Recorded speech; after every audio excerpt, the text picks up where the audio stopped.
Assalamualaikum warahmatullahi wabarakatuh.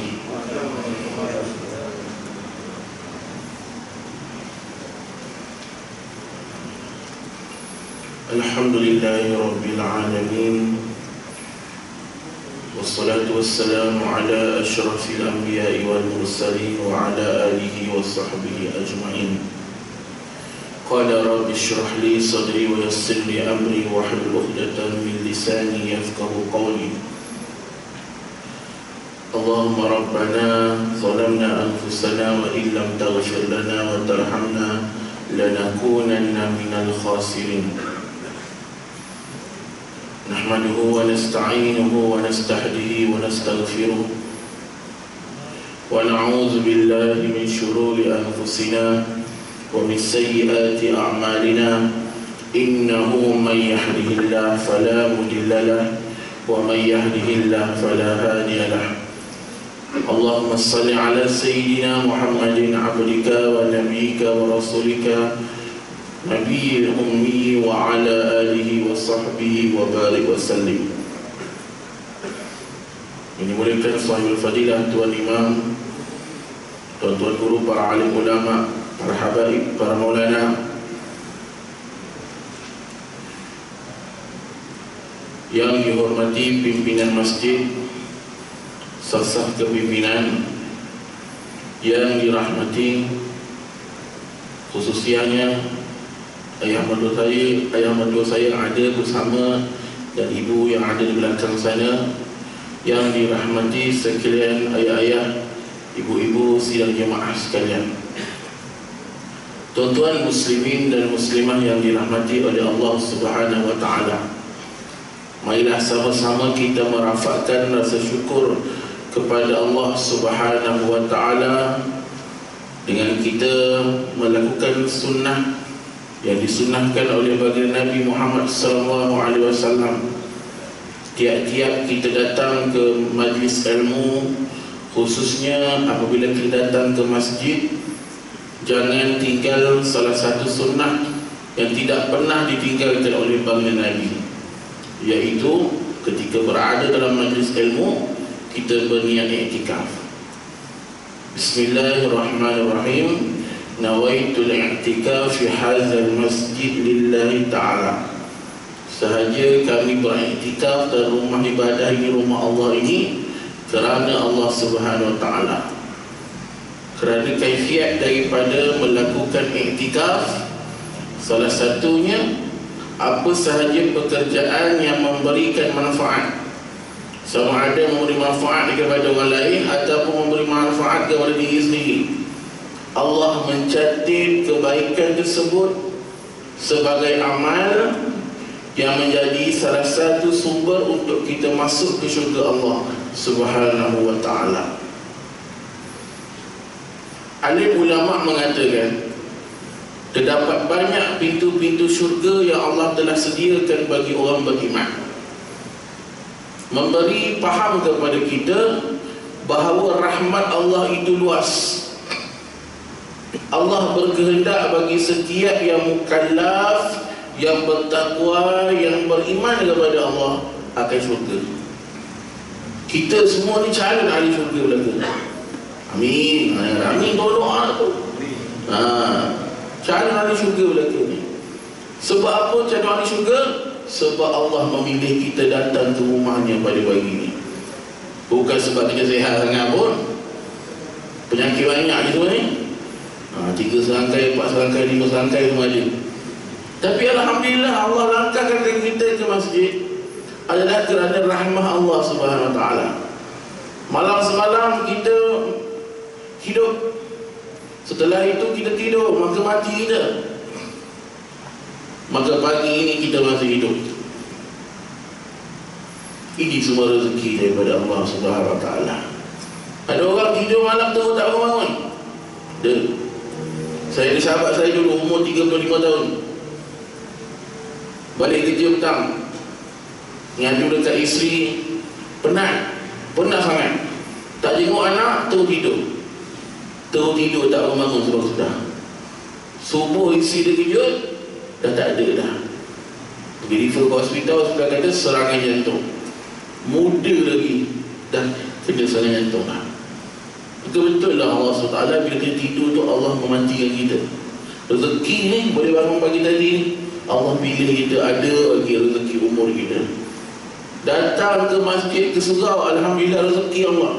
Allah langkahkan kaki kita dengan kudrat yang ada pada diri kita, dengan hati kita lapang dalam majlis ilmu. Bukan semua orang duduk dalam majlis ilmu. Ada orang tahu angkat kaki tu pula, ada urusan ke, atau ada keluarga yang sakit ke. Ini Allah mudahkan kita. Ni kejap lagi ni banyak urusan lagi ni. Cuma 30 minit je kita ada dekat sini dan kita mengambil manfaat bersama. Mungkin ada di kalangan kita di sini yang mereka ini wali Allah Subhanahu Wa Taala. Mungkin ada mereka di sini di antara kita yang doanya lebih diangkat oleh Allah Subhanahu Wa Taala. Maka di antara kata alim ulama, di antara salah satu tempat yang dikabulkan doa ialah di majlis-majlis ilmu. Maka jangan tinggal majlis ilmu.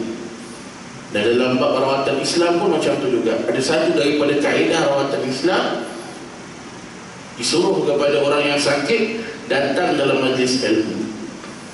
Nampak memang tak ada rawatan, tetapi secara indirect doa dan juga zikir disebut dalam majlis ilmu akan memberi kesembuhan kepada penyakit. Majlis ilmu ni besar, kerana majlis ilmu ni dia akan diwarisi, diteruskan sampai ke akhirat nanti. Dan kita yang biasa duduk dalam majlis ilmu, macam inilah keadaan kita nanti di taman-taman syurga. Amin ya rabbal alamin. Muslimin yang dirahmati dan muslimah yang dirahmati Allah Subhanahu Wa Taala, hari ini kita menyambung mukadimah. Tak usah kita lagi, masih lagi di Muqaddimah Iqtirabatis Sa'ah, kitab Iqtirabatis Sa'ah yang dikarang oleh Al-Alamah Usamah Yusuf bin Rahman, di mana kitab ini membicarakan tentang perihal hari kiamat. Pada perbincangan yang lepas kita telah berbincang panjang lebar tentang bagaimana perkara yang dihadapi oleh umat Islam setelah dia mendapat kemenangan oleh Allah Subhanahu Wa Taala. Kemenangan tersebut memberi makna yang besar dengan datangnya seorang daripada keturunan Nabi Muhammad sallallahu alaihi wasallam yang bergelar Imam Mahdi, di mana umat Islam dipimpin oleh ahli bait Rasulullah sallallahu alaihi wasallam, hingga membawa kepada perjalanan yang jauh. Setelah dia dibayar di Mekah, seterusnya dia berhadapan dengan tugas yang getir, yang susah. Dan umat Islam yang mengikut Imam Mahdi di kalangan mereka yang beriman berhadapan ujian yang hebat. Setelah dibayar dan mereka berjalan ke bumi Syria atau bumi Syam, dan disitulah berlakunya kepada kita tentang satu peperangan yang besar dalam berhadapan dengan orang-orang kafir. Dan di dalam perincian berkaitan dengan hari kiamat, tak sempurna kalau kita tidak menceritakan seseorang Nabi yang Allah hidupkan dia pada masa lalu dan pada masa kini dia masih hidup. Yang ini tidak ada khilaf daripada alim ulama yang mengatakan bahawa Nabi Isa alaihissalam itu hidup dan umurnya dipanjangkan oleh Allah Subhanahu Wa Taala. Ada seorang lagi Nabi yang khilaf daripada alim ulama. Ada ulama mengatakan dia hidup, ada ulama mengatakan dia telah meninggal dunia, yaitu Nabi Allah Khidir alaihissalam. Mengikut kepada pandangan ulama-ulama tasawuf, mereka mengatakan Nabi Khidir masih lagi hidup. Pun begitu, berkaitan dengan Nabi Khidir ni terdapat khilaf daripada alim ulama. Tapi guru saya sendiri dalam ilmu tasawuf mengatakan beliau masih hidup. Dan dia memberi panduan beberapa kepada alim-alim ulama dan wali-wali Allah. Itu cerita lain lah, panjang nak cerita lebih detailnya banyak. Tapi nak beritahu gitu saja berkaitan dengan Nabi ini. Di dalam solat subuh yang diimamkan oleh Imam Mahdi di dalam masjid, ketika itu setelah selesainya iqamah, Imam Mahdi terus naik sebagai imam. Setelah dia naik sebagai imam pada takbir yang pertama, maka kedengaran daripada luar masjid, sahabat-sahabat, prajurit perang Imam Mahdi yang berada di saf belakang, mereka masuk dalam saf yang agak terlewat. Maka kedengaran daripada luar ruang solat, Isa al-Masih, Isa al-Masih, kedengaran suara tersebut. Maka Imam Mahdi mengetahui dengan jelas bahawa janji Allah telah datang. Kerana apa? Allah Subhanahu wa ta'ala memberikan bantuan kepada Imam Mahdi dan juga umat Islam dengan datangnya Nabi yang mulia Isa alaihissalam, Isa ibni Maryam, yang berhadapan dengan fitnah paling besar dalam sejarah kehidupan manusia, apabila dia dijadikan Tuhan oleh bekas pengikut dia. Cerita tentang Nabi Isa alaihissalam ni besar, panjang kisahnya.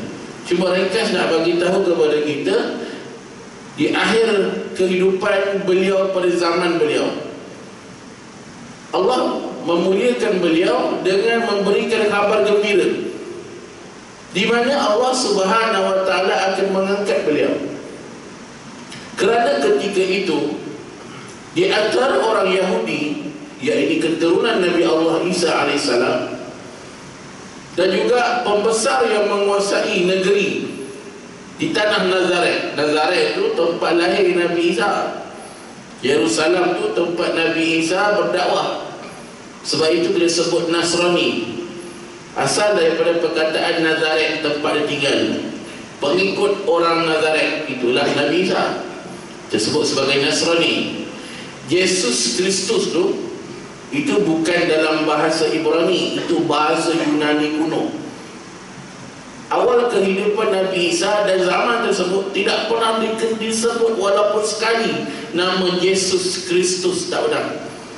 Kristus asal perkataan Yunani Kristos, membawa masuk juru selamat, itu ditafsir itu kan, Isa al-Masih, Yesus Kristus juru selamat. Tapi sebenarnya dia bukan juru selamat. Juru selamat yang sebenarnya ialah baginda Nabi Muhammad SAW sebagai Nabi yang terakhir. Tapi kisah berlanjutan di mana mereka tak terima Nabi sebab Nabi bukan datang daripada orang Yahudi. Tapi nak cerita kepada kita, Nabi Isa alaihissalam dimurnikan Allah ketika dikatakan kepada dia bahawa dia ini mati di tiang salib. Allah sebut dalam Quran, syubbihalahu, kamilah yang menyerupakan orang yang hendak membunuh Isa itu sebagai Isa alaihissalam. Maka yang berada di tiang salib bukan Nabi Isa. Yang ada di tiang salib ialah musuh Allah Subhanahu wa ta'ala. Ini semua dah tahu dah. Baru-baru ni, taklah 2-3 tahun lepas, dia ada keluar satu dokumentari kajian daripada orang Eropah. Betul ke bukti-bukti sejarah daripada agama Kristian ini valid? Banyaklah di antara bukti sejarahnya. Ada satu tiang salib di satu gereja, saya tak ingat nama dekat mana, gereja dekat dengan Yerusalem. Dia klaim bahawa tiang salib yang dia ada dekat tempat dia tu ialah tiang salib milik Nabi Isa, dan terdapat tulang Nabi Isa yang disimpan dalam tiang salib tersebut.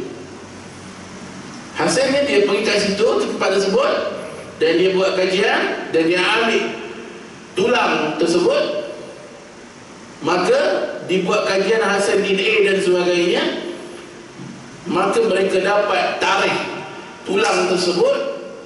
Tarikh tulang tersebut tidak sama dengan tarikh yang ada pada hayat Nabi Isa berapa ribu tahun. Jadi akhirnya lepas habis itu semua, jadi pihak yang buat kajian ni bagi tahu dekat gereja, kami dah buat kajian, pada pandangan kami tulang ini bukan milik Nabi Isa, dan mereka tak tahu milik siapa. Sebab dia ada DNA tersebut tidak match dengan orang Yahudi. Jadi benarlah kata Allah Subhanahu Wa Taala, di mana apa yang Allah letakkan tersebut bukanlah Nabi Isa, tetapi syubbihalahu. Walaupun Allah dah sebut lama dah dalam Al-Quran 1400 tahun, tetapi bila datang kajian-kajian ni, dia memantapkan iman kita. Di mana Islam tidak meletakkan tarikh, Islam tidak meletakkan barang untuk menjadi ukuran keimanan. Islam meletakkan peristiwa untuk diambil pengajaran. Tak penting tulang, tak penting tiang salib, tak penting tanah, yang penting sekali pengajaran kisah tersebut. Kalau nak buat kajian, silakan buat kajian, tapi nak cerita kepada kita perkara sebenar yang paling penting dalam Islam ialah pengajaran daripada kisah. Tak ada pun bukti datang untuk menguatkan saja kisah tersebut. Maka benarlah janji Allah Subhanahu Wa Taala, zaharal fasadi fil barri wal bahri bima kasabat aydin nas. Telah zahir kejahatan dunia ini adalah kerana tangan-tangan manusia itu sendiri. Mereka lah yang meruntuhkan agama Allah, maka Allah meruntuhkan argumen mereka. Zaman berubah dan janji Allah itu benar. Setelah turun Nabi Isa alaihissalam daripada belakang, maka Imam Mahdi memberhentikan solat. Bila dia dengar Nabi Isa dah turun, maka dia ketahui bahawa Nabi Isa akan memimpin umat. Maka dia berhentikan solat dan dia berundur ke belakang.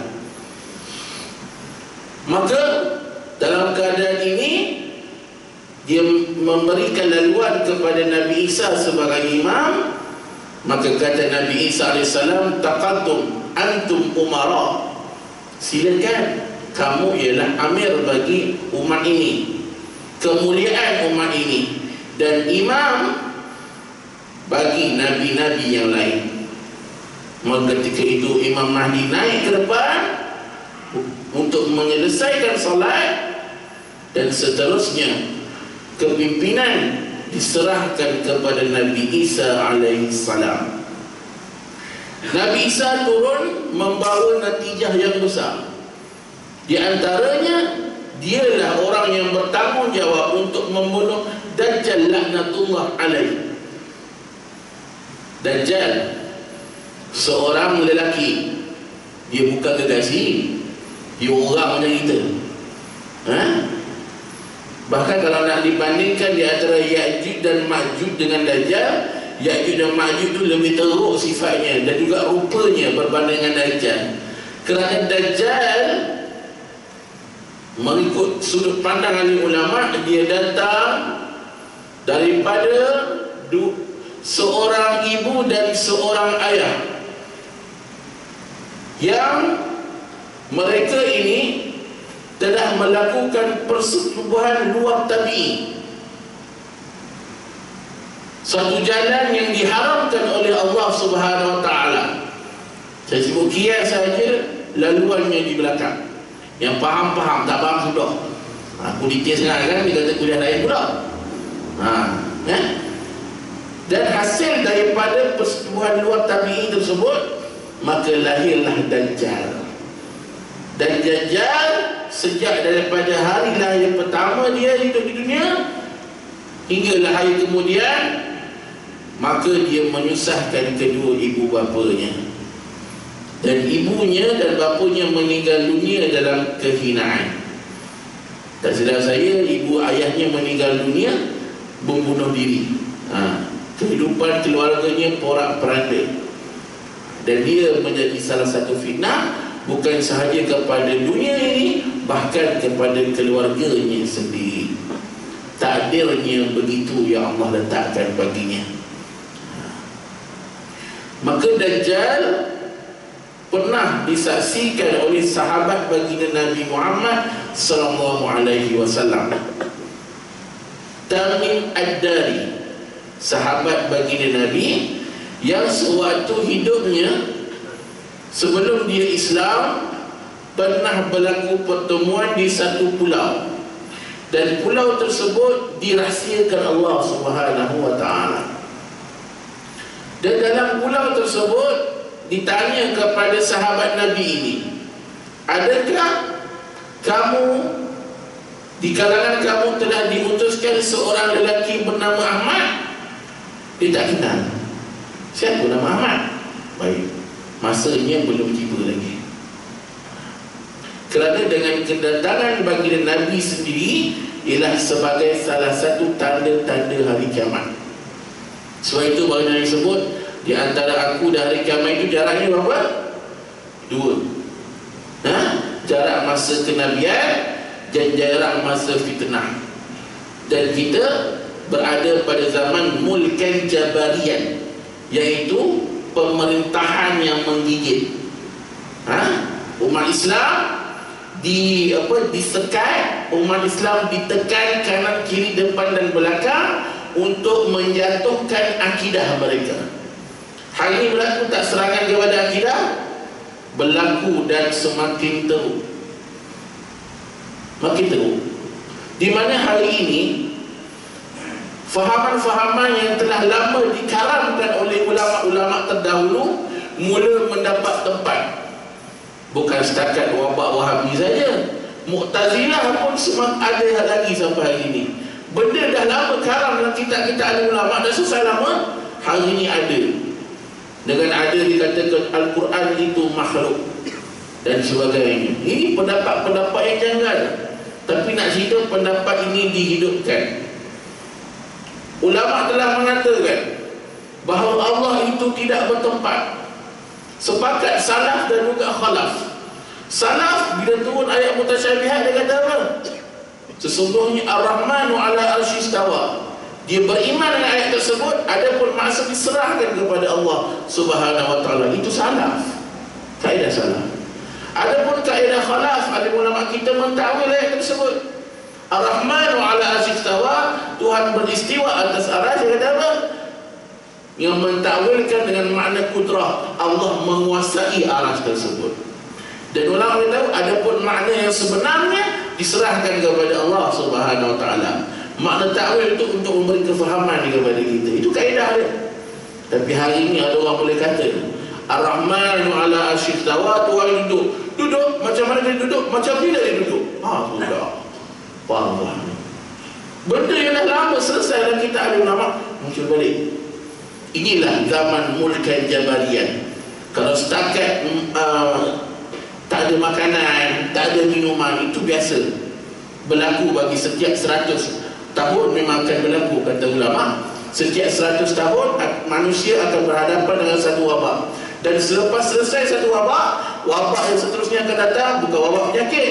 Wabak yang datang ialah wabak kehidupan, iaitu diantaranya zaman di mana kekeringan air dan zaman di mana kekurangan bekalan makanan. Apa yang kita lalui ini bukan benda baru. Benda ini akan berulang setiap 100 tahun. Ini kata ulama falak. Tapi nak cerita kepada kita, hari ini bukan sumber makanan yang menggigit, sumber akidah yang menggigit. Dan itulah tujuan Dajjal dihantar, untuk menyebabkan hati manusia ini gelong. Yang mana tak percaya kepada Allah semakin tak percaya kepada Allah. Yang mana ragu-ragu kepada Allah tak nak lagi berpaling kepada Allah Subhanahu wa taala. Inilah ujian terbesar, di mana ujian keimanan dalam hati umat Islam.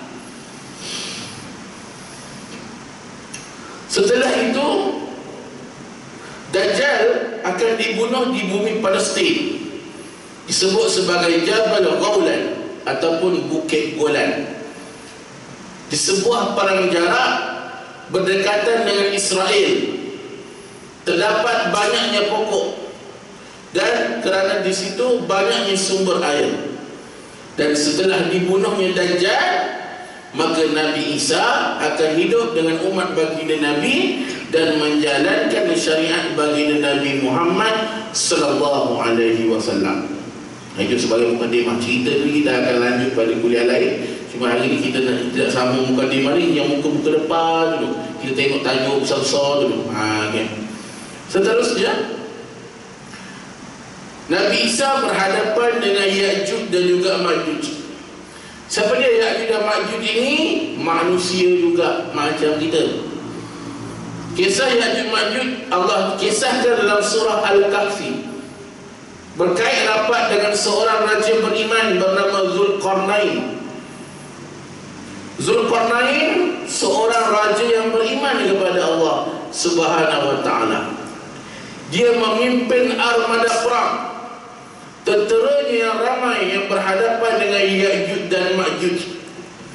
Setelah dia datang ke sebuah negeri dan dia mendapat komplain oleh satu negeri, negerinya tanaman-tanaman mereka dihancurkan, rumah mereka diratakan oleh satu golongan yang disebut sebagai Ya'juj dan Ma'juj.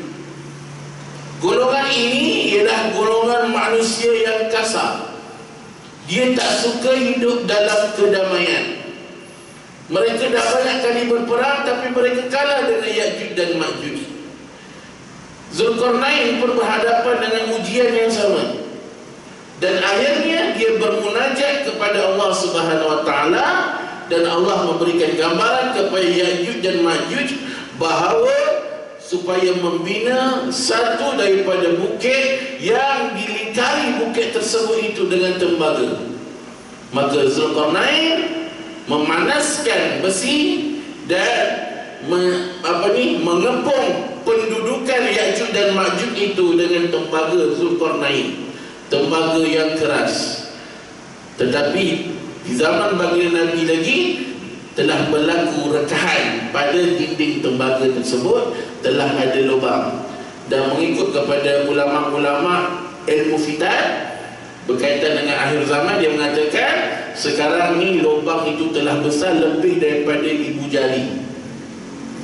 Lebih, ibu jari kita ni lebih besar. Allah sebut itu saja. Lubang itu dah lebih besar daripada ibu jari. Membawa maksud fitnah itu semakin hampir.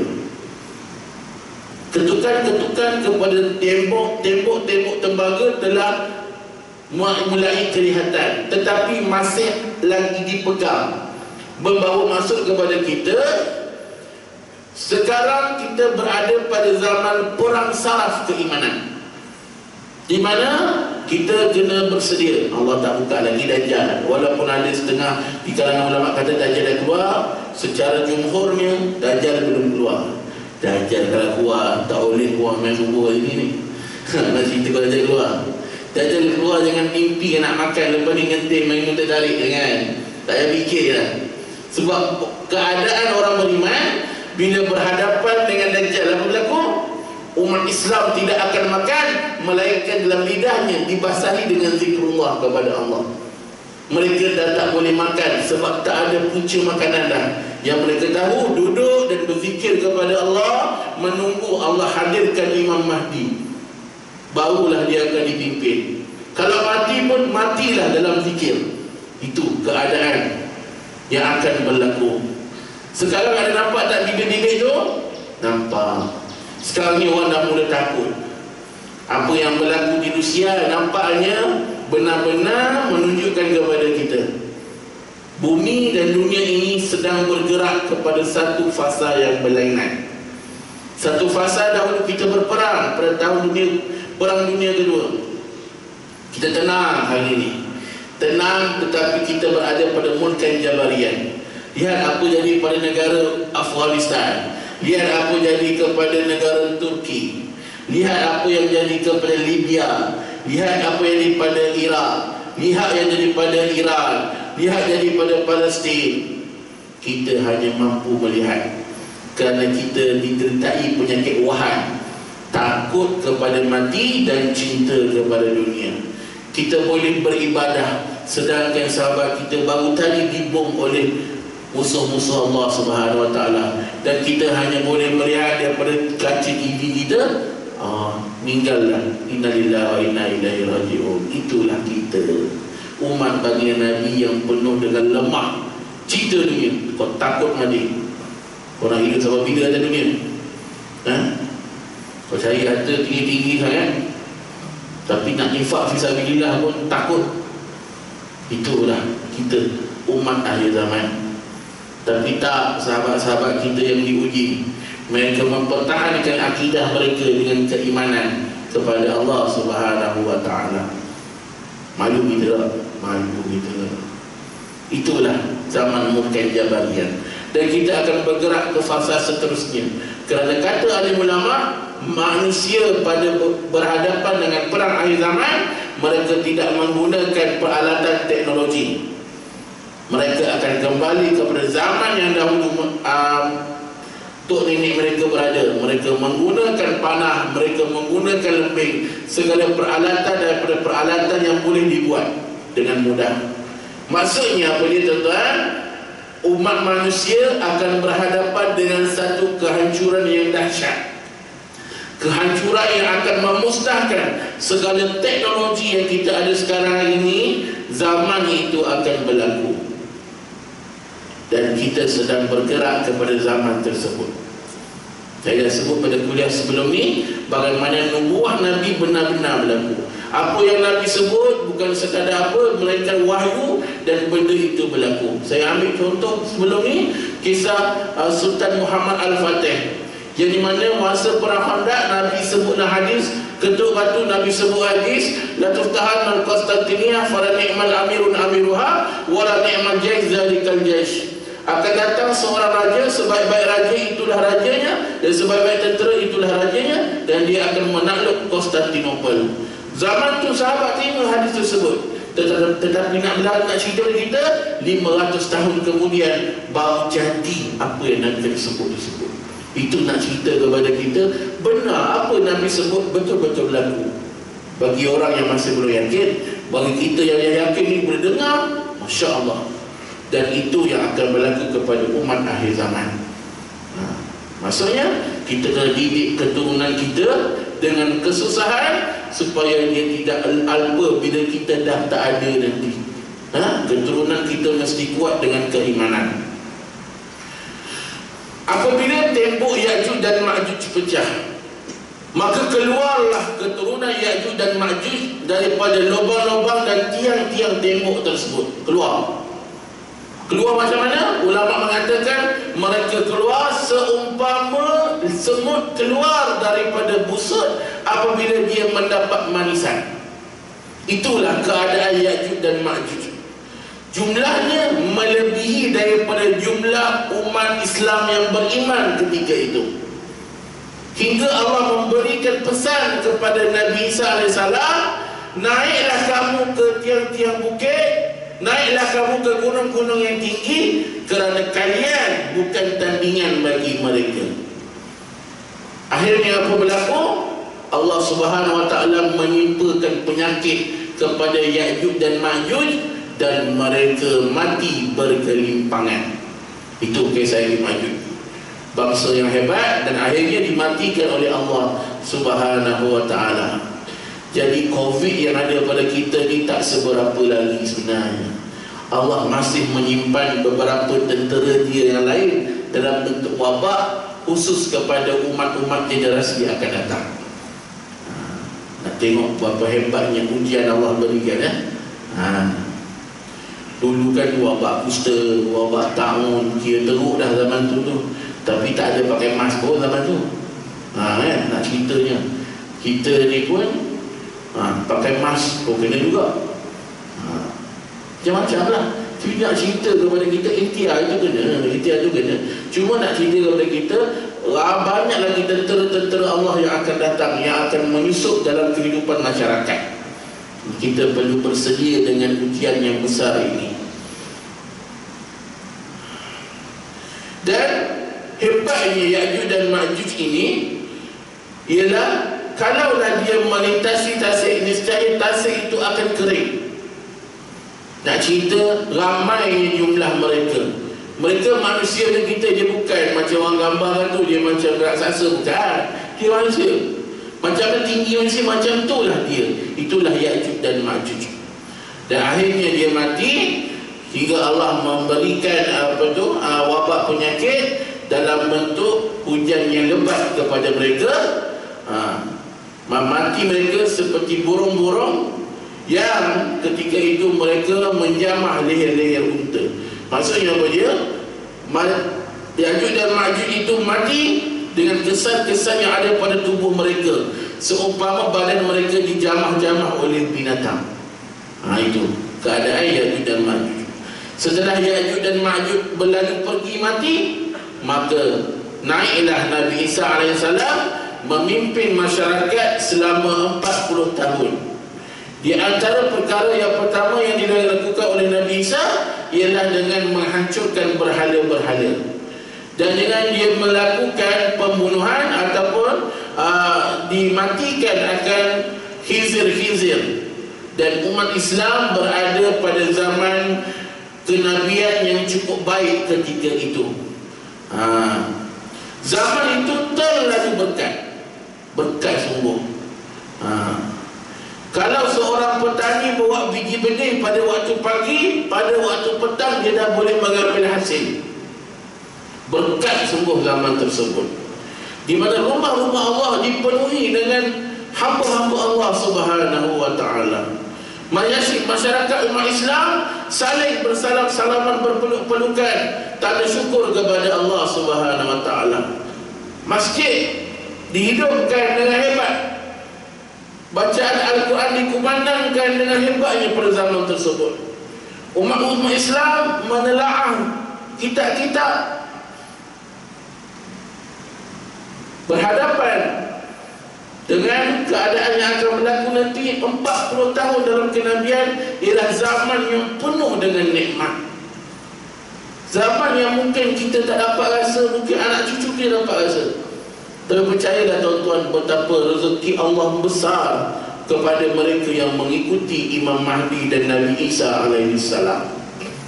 Benda yang dah lama kita idamkan kita dapat, mungkin kita tak dapat, tapi anak cucu kita dapat. Betapa kita nak sangat mewariskan anak cucu kita ni dengan kehidupan yang baik, kan?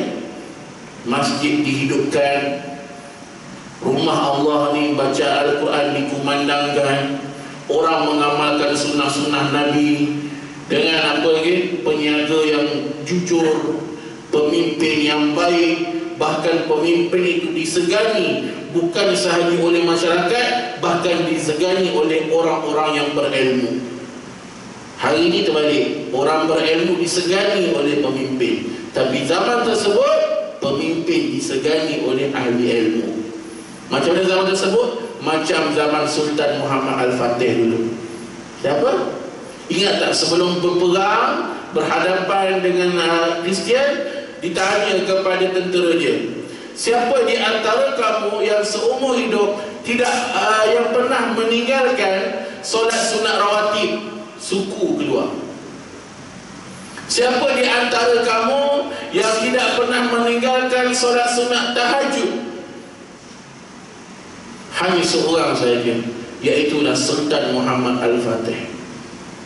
Itulah nak cerita zaman tersebut. Kita tak dapat rasa, tetapi mungkin anak cucu kita akan datang, akan dapat rasa zaman tersebut, betapa hebatnya zaman tersebut. Dan akhirnya berlakulah keadaan gempa bumi di barat dan juga di timur, di sepenanjung tanah Arab, khususnya di bawah Yaman dan juga Saudi, Emirat, Qatar, Oman dan juga Jordan. Berlakulah gempa bumi yang besar sebagai tanda kepada kita bahawa kiamat telah datang. Dan berlakulah peristiwa Ad-Dukhan, di mana kabut ataupun asap yang tebal yang akan datang keluar daripada bumi Yaman, dan dia menjadi salah satu fitnah yang besar kerana dia membuat fitnah Dajjal laknatullah alaih. Dan akhir sekali Allah Subhanahu wa taala ada menceritakan tentang satu daripada hadis baginda Nabi Muhammad sallallahu alaihi wasallam terkait dengan ad-dabbah, ad-dukhan. Di antaranya kata Nabi, tulu syams minal maghrib, turunnya akannya matahari di sebelah barat dan dia berubah-ubah kedudukan. Yang pertama sekali datangnya ad-dabbah. Apa dia ad-dabbah? Binatang berkaki 4. Binatang ini boleh berkata-kata dan dia akan membawa tongkat Nabi Musa alaihi salam dan cincin Nabi Sulaiman alaihi salam, dan dia akan keluar daripada Mekah. Dia akan pergi kepada semua orang dan dia meletakkan tongkat, dan badan orang itu akan menjadi cahaya dan orang itu akan dipanggil mukmin. Hingga keluar cincin Nabi Sulaiman, maka muka orang yang dipakaikan cincin Nabi Sulaiman itu menjadi gelap dan orang akan memanggil dia sebagai kafir. Zaman itu tiada lagi nama, orang mengenal daripada rupa paras sahaja. Ayahnya mukmin, anaknya kafir, anaknya mukmin, ayahnya kafir. Itu keadaan ketika itu. Yang kedua akan turun kepadanya ad-dukhan, iaitu asap. Asap ini kalau kena kepada orang kafir dan orang munafik, maka sakitlah mereka. Apabila datang kepada orang beriman, dia akan menyebabkan demam dan selsema sahaja. Itu keadaannya. Apabila bangun pagi, matahari akan terkeluar daripada sebelah barat. Keluar angin sejuk daripada Yaman dan melata ke semua bumi. Apabila kena kepada orang beriman, matilah orang beriman. Angin sejuk untuk mematikan orang yang beriman. Kiamat dilalui oleh orang yang kafir, yang jelas kafir sahaja. Maksudnya keadaan kehancuran dunia itu dilalui bagi orang yang tak beriman sahaja. Allah menyelamatkan orang beriman sebelum berlakunya kiamat al-kubra tersebut tu. Orang beriman telah dahulu dimatikan oleh Allah dan bersaki-baki yang kita tengok dalam movie tu kan, orang bumi hancur semua untuk orang kafir sahaja. Itu tanda kasih sayang Allah Subhanahu wa taala.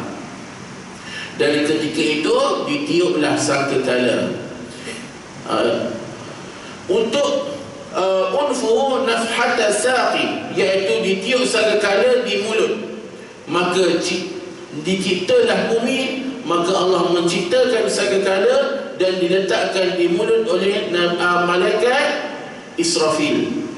Maka keluar api daripada laut Hadramaut di Yaman, maka matilah semua orang yang bernyawa, di mana air menjadi api yang dibakar oleh Allah Subhanahu wa taala. Tak habis lagi. Terdapat 5 benda bernyawa yang akan dimatikan. Yang pertama manusia mati, yang kedua binatang mati, yang ketiga jin mati, yang keempat syaitan akan mati, dan matilah seluruh malaikat.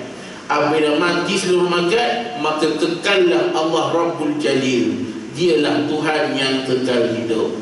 Maksudnya apa tuan-tuan? Dunia ni fana. Apa yang kita ada hari ini akan hilang sekelip mata. Kehidupan dan kenangan yang kita bangga ni akan pergi meninggalkan kita. Dan hidup kita tidaklah lebih baik, melainkan kita berfikir tentang akhirat yang mendatang. Jadi ini di antara mukaddimah-mukaddimah yang kita akan sentuh dalam beberapa tajuk-tajuk yang akan datang. Saya bagi tahu yang lapis-lapis kulit saja. Banyak lagi cerita-cerita lain. Kronologi itu panjang, tapi cuma nak cerita kepada kita betapa ini dia untuk memberi penerangan kepada kita tentang tajuk yang kita akan belajar dan juga persediaan kita dalam berhadapan dengan hari kiamat. Dan insya-Allah pada kuliah akan datang kita akan masuk kepada salah satu fitnah yang terkena kepada umat baginda Nabi Muhammad sallallahu alaihi wasallam, iaitu perang Siffin, di mana satu peperangan yang dilalui oleh umat Rasulullah SAW, dan ia menjadi fitnah yang kekal hingga akhir zaman, di mana berlaku pembunuhan sesama sahabat Nabi. Baju ini juga agak penting. Masya-Allah, kita bertemu pada kuliah yang akan datang. Yang baik daripada Allah, yang kurang dalam kelemahan saya sendiri. Wassallallahu ala sayyidina Muhammad wa ala alihi wasallam. Wassalamualaikum warahmatullahi wabarakatuh. Bismillah.